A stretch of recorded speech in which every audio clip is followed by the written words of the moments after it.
নমস্কার, চলে এসেছি আবারও একটা ভিডিও নিয়ে।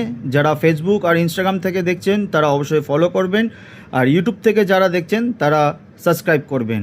আজকে তৃণমূল দলটা 15 বছরের মধ্যে এই রকমভাবে শেষ হয়ে যাওয়ার একটাই কারণ, সেটা মমতা বন্দ্যোপাধ্যায় নিজেই। দিদি কিছু মনে করবেন না, আপনাকে আমি এইভাবে কথাটা বলছি। আমি একজন সাধারণ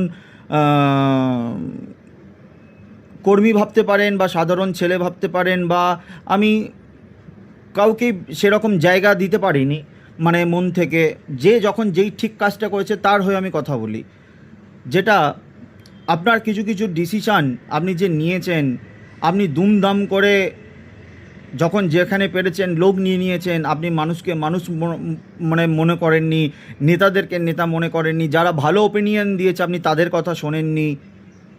সেই কারণে আজকে কিন্তু দলটা শেষ হয়ে গেল।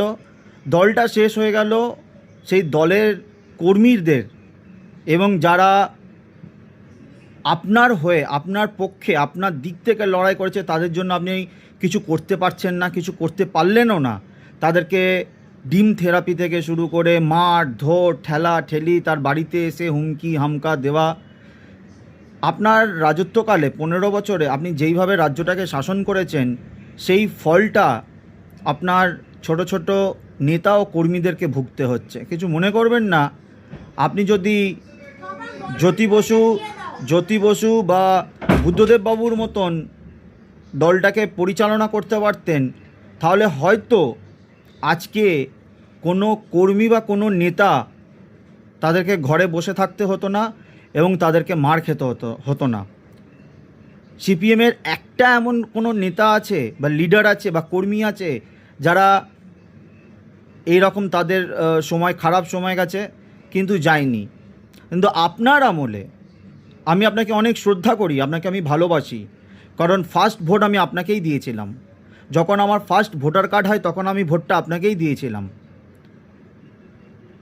কিন্তু তারপর থেকে দলটার মধ্যে এত উচ্ছৃঙ্খলা জিনিসটা শুরু হয়ে গেছে। মানে কর্মীদেরকে কর্মী আপনারা ভাবেননি, নেতাদেরকে নেতা ভাবেননি, যাদেরকে উচ্চ পদস্থল দিয়েছেন, স্থান দিয়েছেন, তাদের কথা নিয়েই আপনারা চলেছেন।